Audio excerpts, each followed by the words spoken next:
তুমি স্বামী না, তুমি স্বামী না, তুমি হলা কিপটে কঞ্জুস। দেখো আমি তোমার গরিব সাদাসিধা বর, আমার কাছে এত টাকা নেই। আমি এইসব কিছু শুনতে চাই না, আমাকে মানালি নিয়ে যেতে হবে ব্যাস। বৌমা, তোমার মধ্যে কি কোনো বিবেক নেই?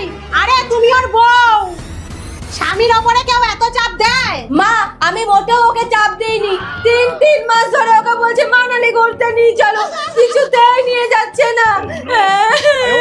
আচ্ছা এইটুকু ব্যাপার, ঠিক আছে তুমি ব্যাগ গোছাও, আমি তোমাকে নিয়ে যাব। মা, সত্যি আপনি নিয়ে যাবেন? তোমার সন্দেহ আছে? না না মা, আমি এক্ষুনি ব্যাগ গুছিয়ে নিচ্ছি। মা, আমি রেডি। আপনার এখনো হয়নি? বৌমা চলো। মা, বস্তা নিয়ে যাচ্ছেন কেন? ভালো লাগছে না, রেখে আসুন। বৌমা, গ্রামে তো বস্তাই ভালো, তুমিও বস্তা নিয়ে নাও, না হলে তোমার এই গাড়ির চাকা কাদায় আটকে যাবে। মা, গ্রাম কোথায়? মানালি যাব তো। বৌমা, যেই জায়গার নামেই মানা, সেই জায়গায় গিয়ে কি করবা? মা, আমি যাব না গ্রামে। আর আমি বুঝতে পেরেছি আপনি কেন গ্রামে যাবেন। কেন যাব? ভাইকে আর ভাইয়ের বউকে বাড়ির কাছে লাউ খাওয়াতে।